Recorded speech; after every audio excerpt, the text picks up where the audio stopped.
Hi hello ನಮಸ್ಕಾರಗಳು ಸ್ನೇಹಿತರೆ. ಸೀತಾರಾಮ ಧಾರಾವಾಹಿಯ ನಾಳಿನ ಸಂಚಿಕೆ ಅಂದರೆ ಮಂಗಳವಾರದ ಸಂಚಿಕೆಯಲ್ಲಿ ಏನಾಗಲಿದೆ ಅಂತ ಹೇಳಿ ಈ ಚಿಕ್ಕದೊಂದು ಪ್ರೋಮೋದಲ್ಲಿ ನಾವೀಗ ನೋಡೋಣ. ಅದಕ್ಕೂ ಮುಂಚೆ ತಾವಿನ್ನೂ ನಮ್ಮ ಚಾನಲನ್ನು ಸಬ್ಸ್ಕ್ರೈಬ್ ಮಾಡ್ಕೊಂಡಿಲ್ಲ ಅಂದರೆ ಕೂಡಲೇ ಸಬ್ಸ್ಕ್ರೈಬ್ ಮಾಡಿಕೊಂಡು ಪಕ್ಕದಲ್ಲಿರುವಂಥ ಬೆಲ್ಲೈಕನನ್ನು ಪ್ರೆಸ್ ಮಾಡಿ ಈ ಒಂದು ಸಂಚಿಕೆಯನ್ನು ಟಿವಿಗೆ ಮುಂಚಿತವಾಗಿ ಪೂರ್ತಿಯಾಗಿ ನಮ್ಮ ಚಾನಲಲ್ಲಿ ನೋಡಿ ಎಂಜಾಯ್ ಮಾಡಿ ಅಂತ ಹೇಳ್ತಾ ಬನ್ನಿ ಸಂಚಿಕೆಯನ್ನು ಶುರು ಮಾಡೋಣ. ಸ್ನೇಹಿತರೆ, ಸೀತಾರಾಮ ಧಾರಾವಾಹಿಯ ಸಂಚಿಕೆಯ ಆರಂಭದಲ್ಲಿ ಈ ಕಡೆಯಿಂದ ಸಿಹಿ ತುಂಬಾ ಖುಷಿಯಾಗಿ ತಾತನನ್ನು ಮಾತಾಡಿಸ್ಬೇಕು ಅಂತ ಹೇಳಿ ಓಡೋಡಿ ಹೋಗಿ ಅವರನ್ನು ಮಾತಾಡಿಸ್ತಾ ಇರ್ತಾಳೆ. ಅಲ್ಲೇ ರಾಮ್ ಕೂಡ ಇರ್ತಾನೆ.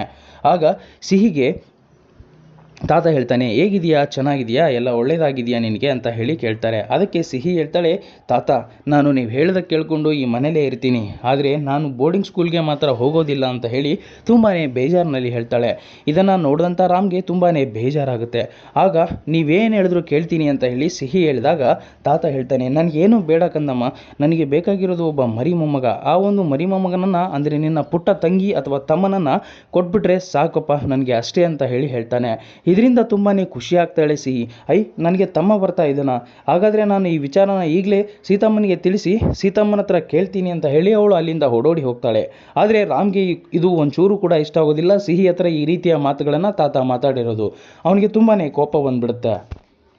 ಇದೆಲ್ಲ ಒಂದು ಕಡೆ ನಡೀತಾ ಇದ್ದರೆ, ಇನ್ನೊಂದು ಕಡೆಯಿಂದ ಭಾರ್ಗವಿ ಮಾತ್ರ ತಾನು ಹಿಡಿದಿರುವಂಥ ಪಟ್ಟು ಬಿಡದೇಬಾರ್ದು, ಸೀತಾಳ ಎಲ್ಲ ಒಂದು ವಿಚಾರಗಳನ್ನು ಬಯಲು ಮಾಡಬೇಕು, ಏನೇನೆಲ್ಲ ಆಗಿದೆ, ಸಿಹಿಯ ನಿಜವಾದ ತಂದೆ ಯಾರು, ಈ ಎಲ್ಲ ವಿಚಾರಗಳನ್ನು ನಾನು ತಿಳ್ಕೊಳ್ಳದೆ ಸುಮ್ಮನೆ ಬಿಡೋದಿಲ್ಲ ಅಂತ ಹೇಳಿ ಭಾರ್ಗವಿ ಹೇಳ್ತಾಳೆ.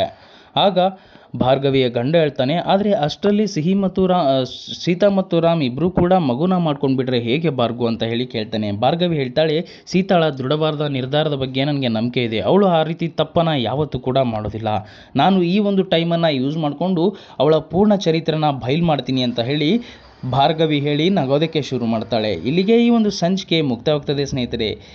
ಈ ಸಂಚಿಕೆಯನ್ನು ಪೂರ್ತಿಯಾಗಿ ನೀವು ನಮ್ಮ ಚಾನಲಲ್ಲಿ ನೋಡಲು ಕೂಡಲೇ ನಮ್ಮ ಚಾನಲನ್ನು ಸಬ್ಸ್ಕ್ರೈಬ್ ಮಾಡಿಕೊಂಡು ಪಕ್ಕದಲ್ಲಿರುವಂಥ ಬೆಲ್ಲೈಕನನ್ನು ಪ್ರೆಸ್ ಮಾಡಿ ಅಂತ ಹೇಳ್ತಾ ವಿಡಿಯೋ ನೋಡಿದ್ದಕ್ಕಾಗಿ ತಮ್ಮೆಲ್ಲರಿಗೂ ಕೂಡ ಧನ್ಯವಾದಗಳು ಸ್ನೇಹಿತರೆ.